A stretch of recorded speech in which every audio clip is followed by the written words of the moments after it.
We are recording, and then now I'm going to attempt to share my slide with you.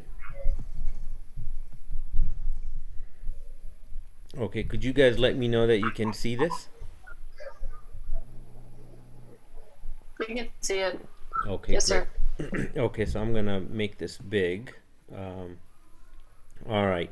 Still good? So, so specifically, I mean, I surveyed a bunch of recent graduates, um, and let's see, and then based on discussion with them, based on some other practicing psychiatrist, I came up with a list that we're going to try to squeeze into this 4 hours that I have with you, starting this week. I'm getting some feedback. Is someone's microphone on? There you go. Okay, thanks, Alex. So, so these are our objectives today. And please feel free to stop me anytime if you have any questions. So we're going to try to define what prediabetes and diabetes is, based on things like fasting and random glucose A1Cs, and then 2-hour glucose tolerance test. So I think for you guys being PGY2s, it's probably going to be familiar territory. Then, I want to emphasize the limitations of some of these tests. So, often in our line of work, especially with iatrogenic complications, when we start someone on a medication, we definitely don't want to violate this idea of first do no harm. And so we want to be able to rule things out. So in other words, we would want things with high sensitivity, tests that have high sensitivity, and I'm going to show you guys what some of those are. I also want to share with you some of this idea of so-called soft signs, right? So it's not pathognomonic, but if you see some of these things, you should be concerned about insulin resistance. So we'll do that, and then I also want to encourage you to be comfortable with prescribing your patients metformin, especially those that are taking antipsychotics, and I hope that you'll be comfortable with it. So, so with this, let's begin with a case. All right. So this is a 20-year-old single white male. He weighs 290 pounds. BMI comes out to about 37.2. When he was a kid, he was diagnosed with autism. And then someone also thought that he might have bipolar disorder as well, bipolar 1. And so he was put on quetiapine XR 800 milligram QHS. And he's been on that for 8 years. In the first 2 years, when he started the medications, he had gained 80 pounds on that medications. The parents were obviously concerned, and they tried to wean him off, and then he started having hypomania, mania-like symptoms, so they put him right back on and didn't touch it. And so since the 80 pounds weight gain, according to the parents, from the collateral that I got, this is a real patient, by the way, they said that he gained a bunch of weight, but then we started being careful with how much he ate, and according to them he was stable. So even based on that history, which is somewhat suspect, that would have mean that he started off with 210 pounds if he gained 80 pounds. So I think he's probably been gaining weight over time. And he's not all that active. For the most part, he might engage in video games, but he doesn't really have a whole lot of physical activity that he's engaged in. So, so I think as you look at this case, think about what sort of things would you be concerned about? What particular conditions related to metabolic syndrome would you be concerned about? So this is participation time. Hypertension, diabetes, Mm-hmm. hyperlipidemia. Hyperlipidemia, diabetes, hypertension. What else? Obesity. Yeah, obviously, the obesity and then related complications. A lot of people can have joint pains, back pain. Um, what else? But I mean, it's not metabolic syndrome, but one thing I would think about with him is also something like sleep apnea. Yeah, absolutely. So that would be a significant problem for him. Um, and then with adiposity, um, people can also have low testosterone, so he might have sexual dysfunction. And then someone said diabetes. I think James said diabetes, but what comes before diabetes? Pre-diabetes. Yeah, and so typically when we talk about fasting blood glucose, when we talk about A1C, things like that, right? Would you think that those are more sensitive for diabetes or more sensitive for pre-diabetes? Diabetes. Yeah, yeah. And why might that be? I'm. I feel like the range for pre-diabetes is like less well defined. Well, So that might be wrong. no, these are all man-made constructs. But if someone is full-blown diabetic, then they're gonna have glucoseuria. They're gonna have A1C through the roof and all of that, right? But if someone is pre-diabetic, the physiology is slightly different. So they may have stone cold normal A1C.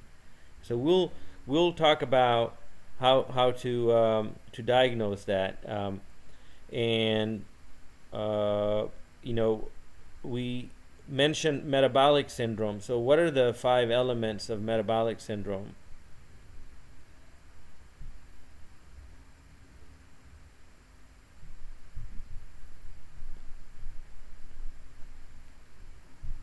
What goes into metabolic syndrome?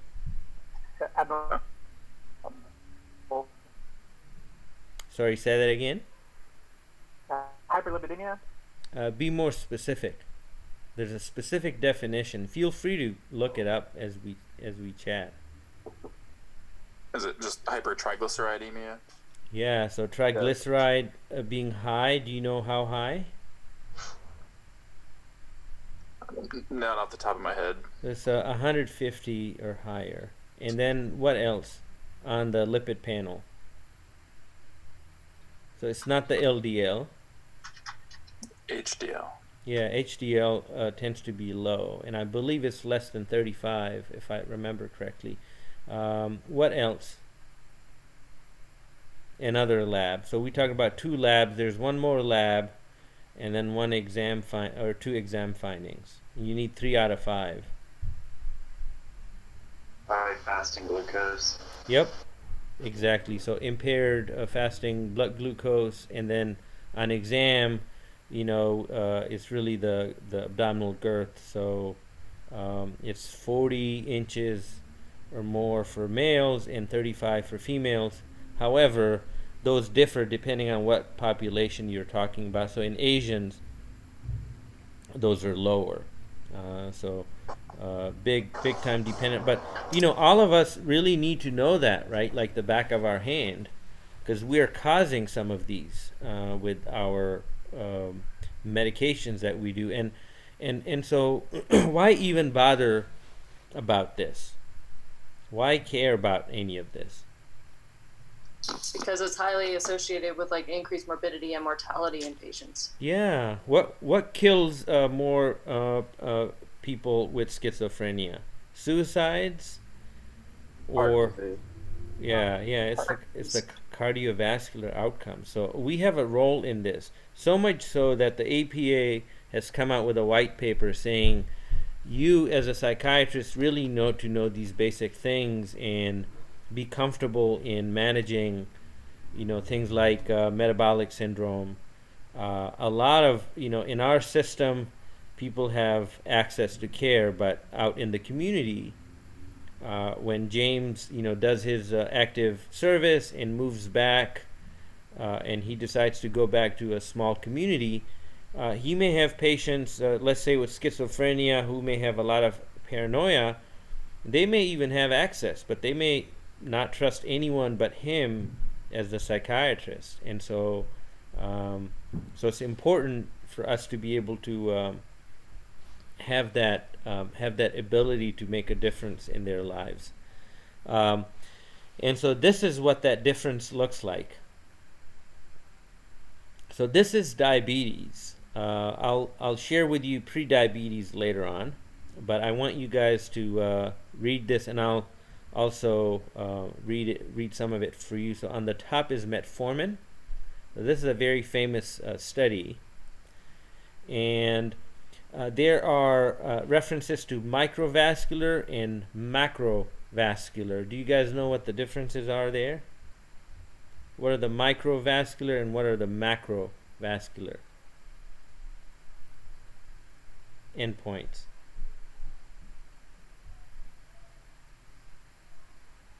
That was micro-associated with the neuropathy Mm-hmm. and changes to So neuropathy, retinopathy, and nephropathy. So those are microvascular.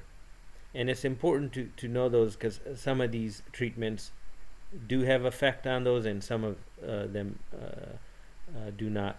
And then macrovascular or big vessel stuff is going to be obviously cardiovascular, so coronary artery disease, peripheral vascular disease, and cerebrovascular disease. So strokes, heart attacks, and peripheral vascular disease, which can be pretty bad as well. So in here, metformin, right, has in 10 years there's a 32% relative risk reduction.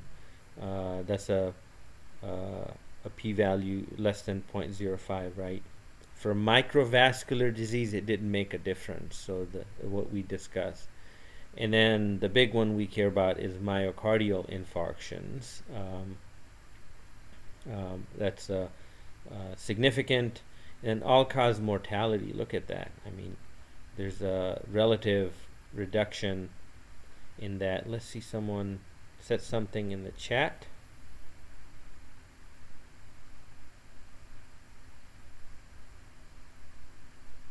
Oh yeah. I'm gonna talk about this. So Lee sent this. Yeah, this is you're way ahead of the game. So I'm gonna talk about this, and I'm gonna highly encourage you guys to be comfortable with metformin use in your population. And this is insulin essentially. So all of the these areas show risk reduction, right? This is not at 10-year mark. This is not statistically significant, but if you follow them for a really, really long time, then they have benefit across the board. Any questions on this? So for microvascular disease, why is the 25% relative risk reduction significant for sulfonylureas, but the 29% is not for metformin? Because probably the placebo had a higher effect. So it's all about the delta between the two. I'm guessing. I don't know. But typically when we talk about metformin, we talk about macrovascular and not microvascular. And then there are a lot of issues with insulin, so it may have all these benefits, of course. And then by the time you make it to insulin, you're dealing with people that have more advanced diabetes. And so one of the truism in medicine is the sicker someone is, the more they're going to benefit. So your number needed to treat goes down the sicker someone is. This is why CABG, for example, coronary artery bypass graft, right, is beneficial if you have certain high risk lesions. But if you do it on a guy who's got 50% block, you're not really going to benefit them much, and they're better off. Actually, they're better off with just optimal medical care. So this is meant to just tell you that diabetes is complicated. These are the different types of diabetes classifications. We're only going to talk about one of these different subtypes. Have you guys heard of these? Yeah, I've heard of all of them. The MODIs are interesting, so that's something we don't like to miss, and often you'll see people send in some of these tests when someone shows up with diabetes or DKA especially, because the question would be maybe, it's immune mediated. So lots and lots of different reasons for people become hyperglycemic. One that's relevant for us as psychiatrists is PCOS. So PCOS can have those manifestations. So what are the criteria? So let me ask you guys. All right, so fasting blood glucose for diabetes. For diabetes, not pre-diabetes? Yeah. Let's talk about diabetes first. Over 125. Okay, that's good. Yep. So greater than 125 or 126, and that's fasting blood glucose. How about random blood glucose? 200. Yep, 200. So that's a good number to remember. And then on the same token, how about for pre-diabetes? What are the ranges?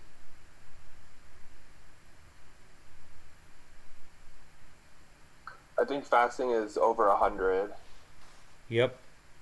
And I'm guessing it's to like 125 or between diabetes and whatever.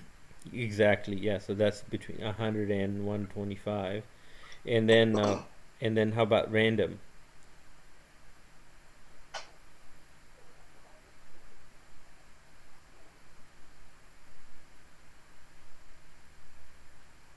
I'm gonna guess 150 to 200.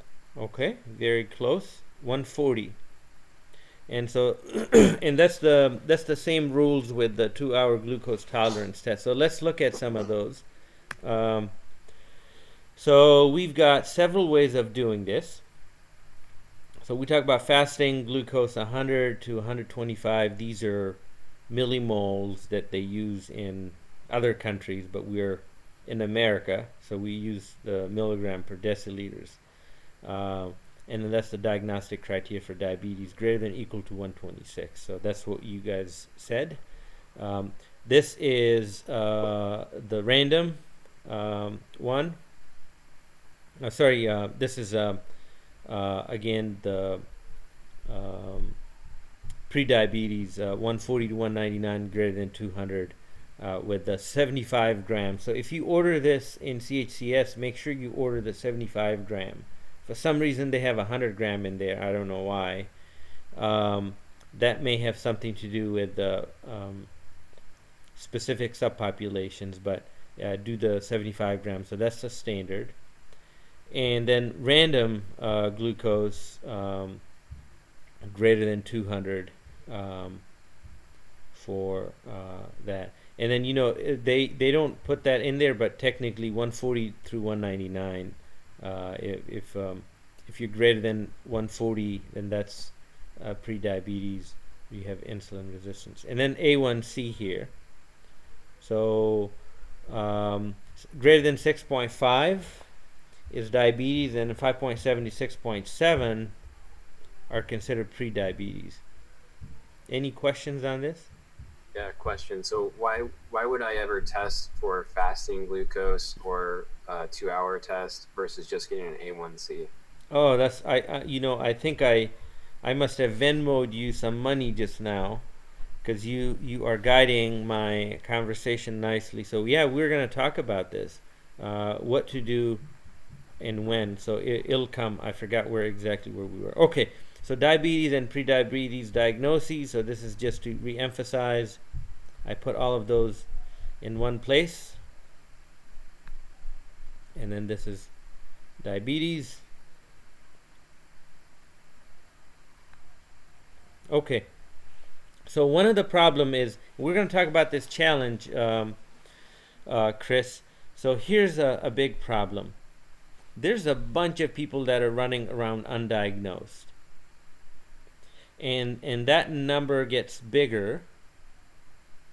And if you're obese, you would think that it should get smaller, right? Because we are, so maybe proportionally it's the same, but still 6.8% is unacceptable in my opinion, especially when we discuss what we can do about this. If you're Hispanic, a large portion gets undiagnosed, and then older people. So age is an independent risk factor for type 2 diabetes. Our metabolism slows down, and we gain weight, and we get arthritis, and so we're doing less. And so if you got an older obese patient in your office and you're not thinking about this, then you're probably going to land them in here, and they may be someone who sees you but they never see other doctors. So that's one of the challenges, is how do we shrink these. All right, so now we are going to talk about the strengths and the weaknesses of this. So this is about diagnosing prediabetes. So the sensitivities and the specificities that you're seeing is for prediabetes. And in psychiatry, we are really looking for those prediabetics, right? We wanna see that red flag. I put you on name an antipsychotic, risperidone, 3 months ago, and now I'm doing this. I don't really want to see you end up in DKA, right? That would be kind of late. I really want to see that early signal that you have prediabetes. So here, what do you guys think of these? A1C sensitivity of 0.49 or 49%, and specificity of essentially 80%. Fasting blood glucose sensitivity 25, specificity 94. HOMA-IR, I'll explain what that is.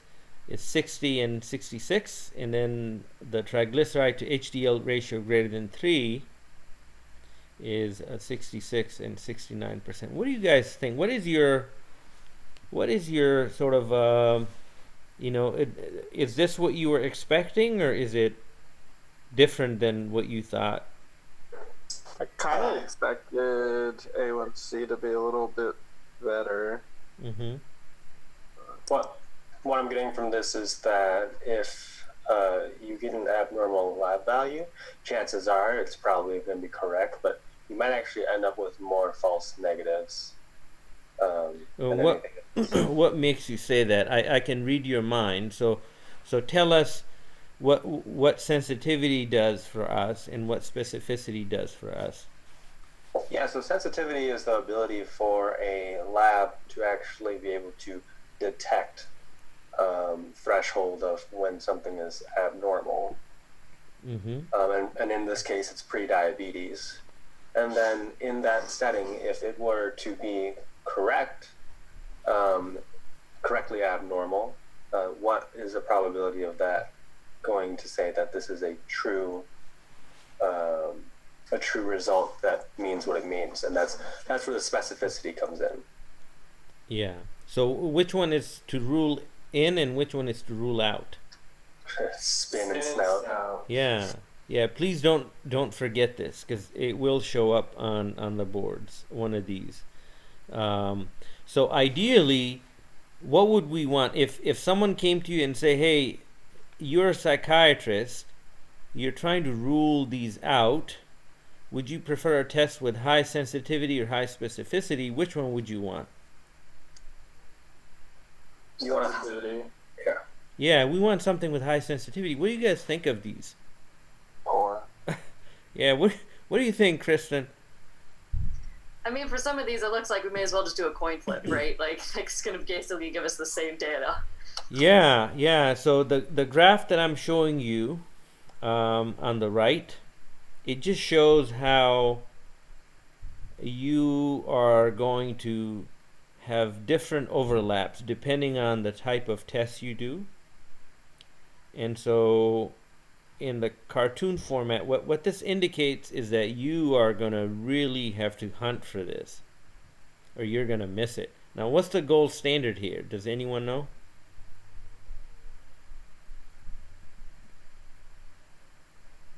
I thought it was A1C. The gold standard? I guess I thought wrong. Yeah, it's definitely not. So it's the 2-hour glucose tolerance test. That's the gold standard. One of the things that happens is so you can have fasting glucose that are off. You can have postprandial, right? So what's the first thing that goes abnormal in diabetes? The postprandial. Exactly, yeah. So you may have stone cold normal fasting blood glucose, and as you can see, the sensitivity sucks. You may have stone cold, but then you have breakfast, and then you have a huge surge of glucose, and what happens is then you have a huge surge of insulin, and insulin then kind of overshoots. Your pancreas is trying to compensate. So what these patients early on get is they get a lot of anxiety. So they may have anxiety symptoms, they may have fatigue, these pre-diabetics, early pre-diabetics. Why might they get anxiety? Any idea?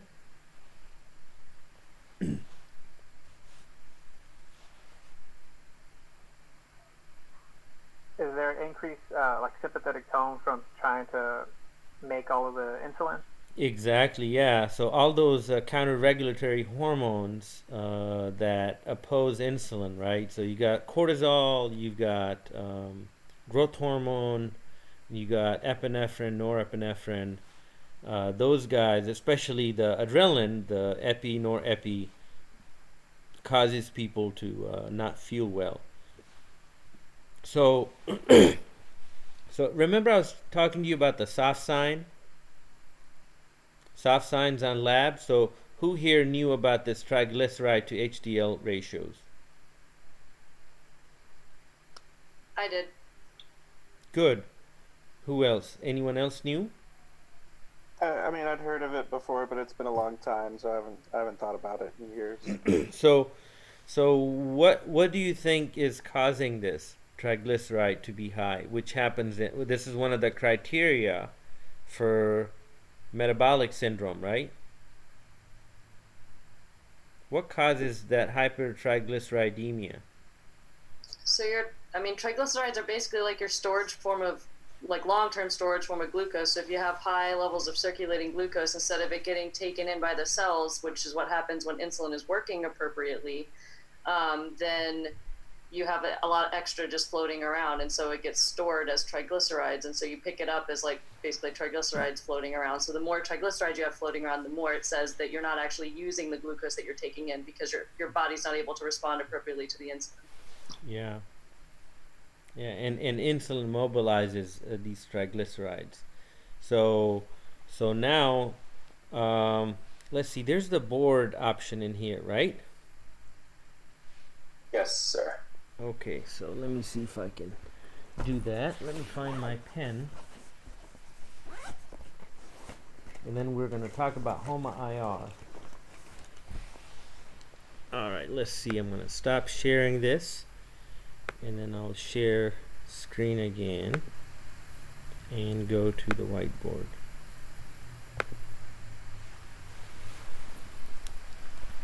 Okay, so this is time, and this is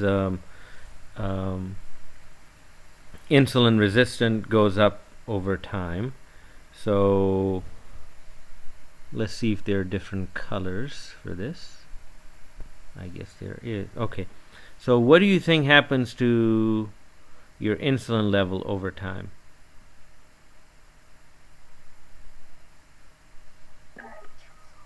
slowly increases Yeah. until it plateaus. Yep. And then, what happens to your glucose? A straight line until it shoots up. Yeah. So it's, the body's doing a good job to compensate. And then this is where your beta islet cell says, I can't take it no more. And they start to take a downturn. And then this guy goes north, right? And then you might end up with things like DKA, things like that. And so one of the issue with these high glucose is there's something called glucotoxicity. So the higher your glucose get, the worse these beta islet cells function. So you really have to treat these patients for a while, and then sometimes you can have some recovery of your beta islet cells, but that individual is done with. So what this suggests then is, if you're going to wait for someone's, a lot of our tests do what? A1C and fasting blood glucose is looking at what? Looking at sugar, right? Sugar changes, glucose changes. What might be a better way of detecting early insulin resistance? Could be looking at the insulin levels. Exactly. So historically, there used to be an issue with doing that. The assays were not very accurate. But now the assays are very, very accurate, and so now we can reliably use those. But what you want to do, rather than just looking at raw insulin, which you can do, so if you look at an athlete, fit individual like Tan Nguyen, right? And if I got a fasting insulin on him,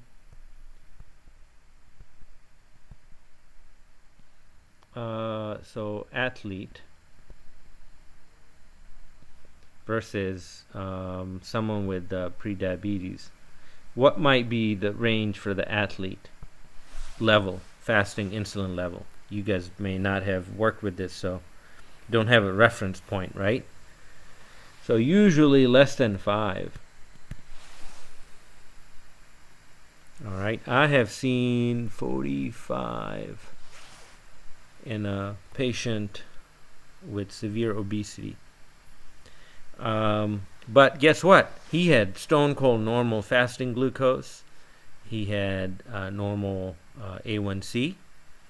And so this is what Lee was talking about when he said, hey, there's some data on treating patients with prediabetes. And in my practice, I absolutely do that.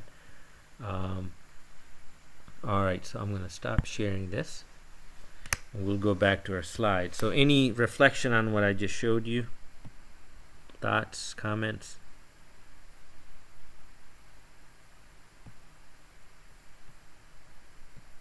As a psychiatrist, should I be ordering insulin levels? Yes. Absolutely. So I want you guys to be more sophisticated than kind of checking the box, because ultimately our goal is not necessarily to meet some standard of care, and I've done this, but if you're looking at fasting blood glucose and telling the patient that he is fine, right, with that sensitivity, so the bottom line is, I want you guys to look at all of these, and that's going to help you have more overlapping circles around the patient. And then if any of these are abnormal or off, guess the first one that's going to be off is going to be this HOMA-IR. If it's off and they're obese, I'm going to show you another thing here too. If those things are off, do a 2-hour glucose tolerance test on them. Don't give up until you prove to yourself that they're okay. Because if you got an obese patient who's gaining weight and you put them on a second generation antipsychotic, I think we owe it to them that we find out, because it makes a difference when you treat them. So this is HOMA IR, and I'll give you a link on, you can Google HOMA IR and it'll come up with a calculator, but that's the formula for that. So what this sorry, say that again? I have a question, sir. Mm-hmm. In terms of like C-peptide to glucose ratios, would that be a good surrogate for measuring insulin at all? Or is that something going on? No, that's only useful if you think someone is injecting themselves surreptitiously, Okay. because then there's going to be, the C peptides are going to be much smaller than the amount of insulin. But yeah, it doesn't really have a role in this, because our total insulin assays are so good that you don't really need that. And so for this, there are different type of HOMA indices, but this is the one that I use. And if you use the cutoff of 1.82, this is the sensitivity. But if you use a higher cutoff, guess what's going to happen to your sensitivity? It gets better. So it takes into account. So if Keenan has a glucose of 100, and Chris has a glucose of 100 fasting, but Chris' insulin is 40 and Keenan's is 10, Chris's HOMA IR index is going to be much, much higher. What that means is he is more compensated than Keenan is. And so this is going to be a way for you to appreciate their insulin resistance. And these days, HOMA IRs, historically, if you read about it, they were not very good. There's something called clamp testing, to get true insulin resistance. But now with the assay being good, you can check someone's insulin on East Coast and West Coast, and they're going to be, very similar. So now we can reliably use this, and I do use this in my practice. So back to the case, right? So remember this guy? Uh-huh. All right, so I'm going to ask you, what test would you order on him based on what you know now? Lipid panel. Mm-hmm. Fasting insulin. All right, very good. Fasting glucose with it. Mm-hmm. Yep. Anything else? So before we keep going, just curious, do you order these all at the same time, or do you kind of order them in series? No, all at once. Okay. Yeah.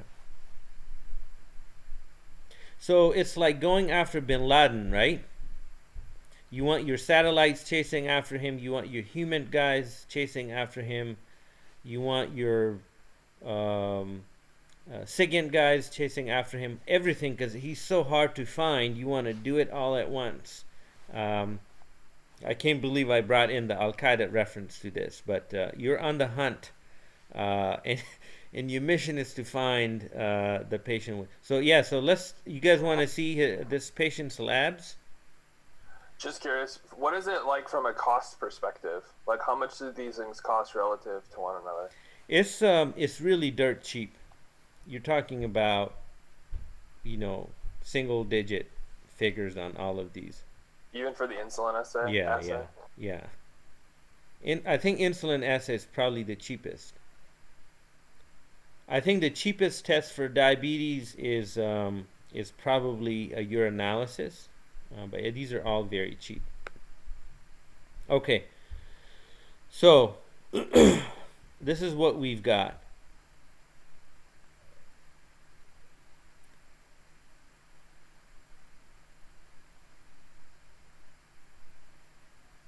What do you guys think?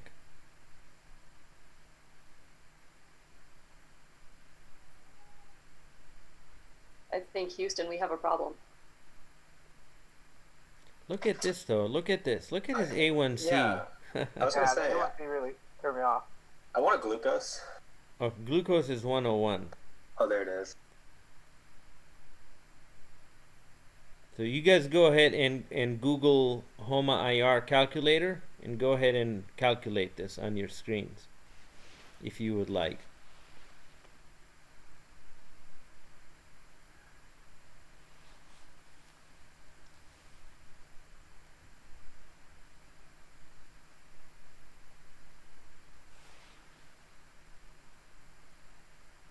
Does anyone have his HOMA IR index? It says 7.3. Okay. What was our cutoff earlier? 1.82. Yeah, and that's for Mexican population, but still, this guy is Caucasian, so there's slight differences, but it's really bad. So look, going back to the Al Qaeda analogy, right? This is off. The HDL triglyceride ratio is through the roof. I think it's like 17 or something like that.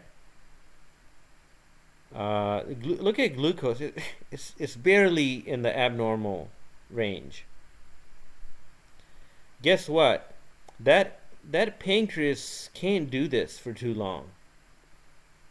So this kid, I mean, he's 20-year-old, right? This kid is gonna end up with DKA at some point, especially if he got sick or something. If he got a bad pneumonia or something like that, he's gonna be in trouble. So this is why you've got to have a more comprehensive way of looking. And that HDL is pretty terrible, 26. Okay, so takeaways. I think I've already said these things. Combine these tests, and if you do end up with abnormalities on these and you need to close the deal, get the gold standard. It's worth it. Here's the HOMA IR calculator. So diabetes, on the other hand, may be slightly different, better. So here's the price differences. Remember, $14. Random glucose is $6. Oral glucose tolerance is $20. So even if all of this is $200, so what? I think it's still value added. So you guys can look at the sensitivity specificity here.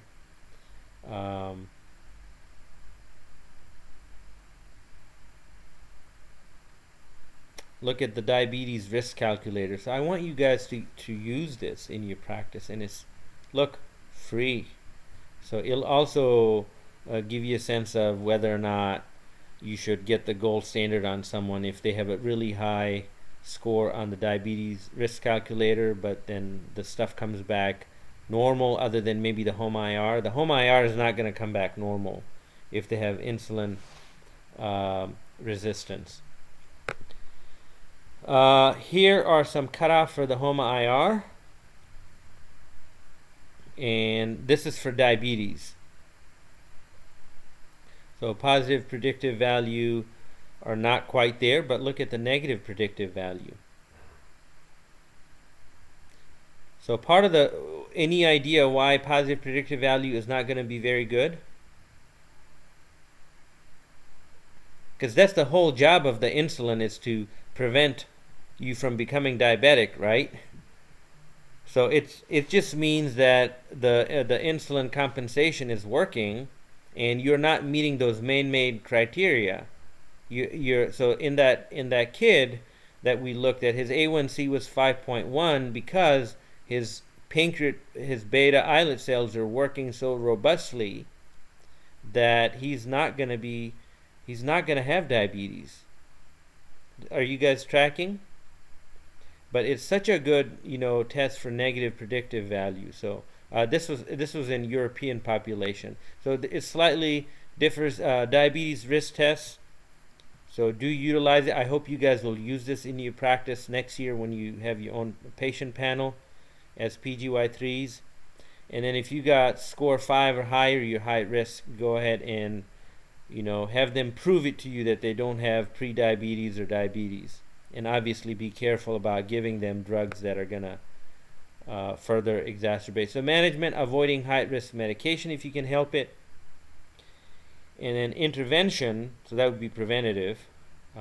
Intervention-wise, eliminate the high-risk medication if possible. Lifestyle, refer them to professionals. We just don't have the time to be doing this ourselves.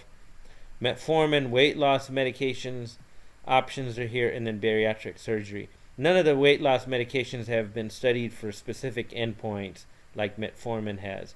Bariatric surgery in the right population is associated with mortality benefit. So let me show you what that is. This is for preventing pre-diabetics to becoming diabetic. So in lifestyle, they spent millions of dollars though getting people in this lifestyle. It's really hard to follow, have people follow this. 58% at 3 years versus 31%, in terms of reduction in developing coronary artery disease or diabetes mellitus. So lifestyle was much more effective than metformin, but obviously metformin is not ineffective. A number needed to treat of 14 is excellent. And then even at further down, I think they looked at 8 years or something like that, and these went down by about 50%, but they were still significant. This is just to overwhelm you with all the things that primary care needs to know about diabetes management. But all I'm asking you to do is to be comfortable with this strip up there. Forget about all of this, but be willing to send people for medical nutritional therapy, physical exercise. We have exercise therapists here, and let me see how much time I have. And then be okay with starting people on metformin. So metformin's okay as long as people have creatinine clearance of 0.3 or higher. That's really the only thing. They can develop something called a type of metabolic acidosis if they don't have the right renal clearance. Here's my recommended titration. Go up by 500. Typical side effects are kind of GI symptoms. Let them know those will go away, and they should expect to lose some weight, which is a way to motivate people to stick to it. And then in these patients, check their B12, because this thing has chelation effect on B12, so it can cause B12 deficiency. Other than that, super simple.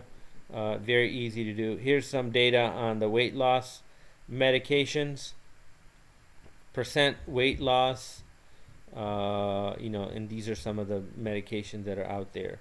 A lot of combination drugs. So that's sort of a whole, discussion in its own, but I put that there just to give you a reference of how effective or ineffective these guys are. This is referring people to obesity surgery. So if someone has a BMI of greater than 35, you should really be thinking about doing something about that. So these are some of the reductions in micro and macrovascular, as well as mortality with obesity surgery. We do have a surgeon at Walter Reed, and so I guess what I would say is, take ownership of your patients. You might be their only doctor, and especially for that first step, if someone is going into prediabetes and you can't really take them off of their terrible antipsychotic, and go ahead and start metformin on them. So not only is metformin in the guidelines from the ADA for metabolic syndrome, but there's also a lot of data on using it as a way to mitigate the effects of antipsychotics in our population. So you'd be standing, and then be comfortable in ruling out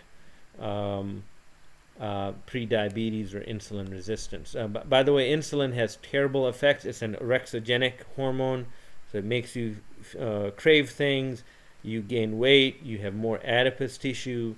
It has vasoconstrictive effect because it causes regulation of enzymes that chew nitric oxide, and so people may have erectile dysfunction, things like that, purely from hyperinsulinemia.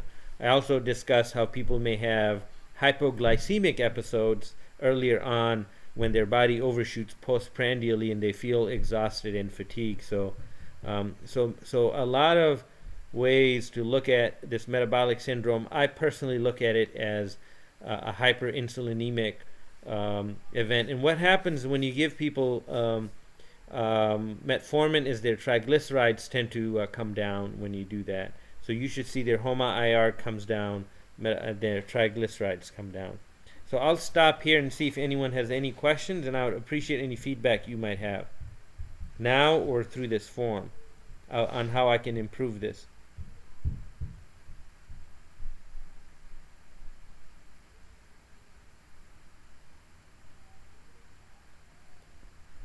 Any feedback? At least one of you give me some feedback. I enjoyed this lecture. Okay. All right. Very helpful.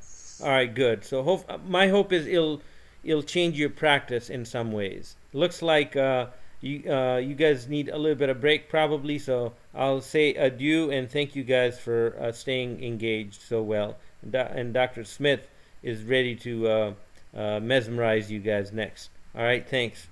Bye-bye.